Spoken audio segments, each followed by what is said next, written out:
Hi guys, മഴ തോരും മുമ്പേ promo റിവ്യൂവിലേക്ക് എല്ലാവർക്കും സ്വാഗതം. അങ്ങനെ അടുക്കളയിലും ജോലിയൊന്നും ചെയ്യണ്ട എന്ന് പറഞ്ഞതുകൊണ്ട് അലീന റൂമിൽ പോയി ഫ്രഷായി പാക്കിംഗ് ഒക്കെ ചെയ്തു തുടങ്ങി. പ്രജിത അമ്മയുടെ ഫോട്ടോ എടുത്തു വെക്കുമ്പോൾ ഫോട്ടോ നോക്കി കുറേ എണ്ണിപ്പെറുക്കി കരയുന്നുണ്ട് അലീന. മമ്മി എന്നോട് പിടിച്ചു നിൽക്കാൻ പറഞ്ഞു, പക്ഷേ എനിക്ക് ഒട്ടും പിടിച്ചു നിൽക്കാൻ പറ്റാത്ത അവസ്ഥയാണ്. ആരോടും ഒരിക്കലും ഞാൻ ആരാണ് എന്ന് പറയരുത് എന്ന വ്യവസ്ഥയും എനിക്ക് തെറ്റിക്കേണ്ടി വന്നു. ഞാൻ ഇവിടെ നിന്ന് പോകുവാണ്, എന്നോട് ക്ഷമിക്കണം മമ്മി എന്നൊക്കെ പറയുന്നുണ്ട് അലീന. പിന്നീട് എല്ലാ സാധനങ്ങളും ബാഗിൽ എടുത്തു വെച്ച് സാരിയും ആഭരണങ്ങളും ഒക്കെ ഇട്ട് സുന്ദരിയായി പുറപ്പെടുന്നുണ്ട്. യാത്ര പറയാൻ ആർക്കും പറ്റുന്നില്ല. എല്ലാവരുടെയും കണ്ണുകളും നിറഞ്ഞൊഴുകുന്നുണ്ട്. ബബിതയെ മാത്രം കാണാനില്ല. ബബിത എവിടെ എന്ന അലീനയുടെ ചോദ്യത്തിന് കൃഷ്ണമോൾ ഓടി വന്ന് ബബിതയെ വിളിക്കുന്നുണ്ട്.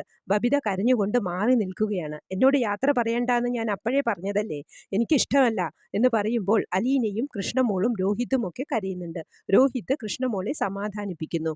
പിന്നീട് അലീന കാറിൽ കയറിയിരുന്നു. ബാലചന്ദ്രനും അലീനയുടെ മുഖത്തു നോക്കാൻ ആവുന്നില്ല.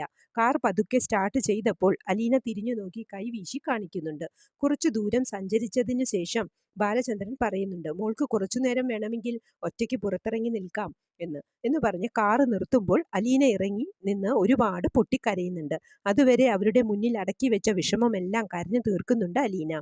ഇനി അച്ഛൻ്റെ രാജകുമാരിയായി വാഴുമ്പോൾ എന്തൊക്കെ അനുഭവിക്കേണ്ടി വരുമെന്ന് കണ്ടു തന്നെ അറിയണം. ഇതൊക്കെയാണ് പ്രമോ ആയി കാണിച്ചത്. പ്രമോ ഇഷ്ടമായെങ്കിൽ ലൈക്ക് ചെയ്യാനും ഷെയർ ചെയ്യാനും സപ്പോർട്ട് ചെയ്യാനും സബ്സ്ക്രൈബ് ചെയ്യാനും മറക്കരുത്.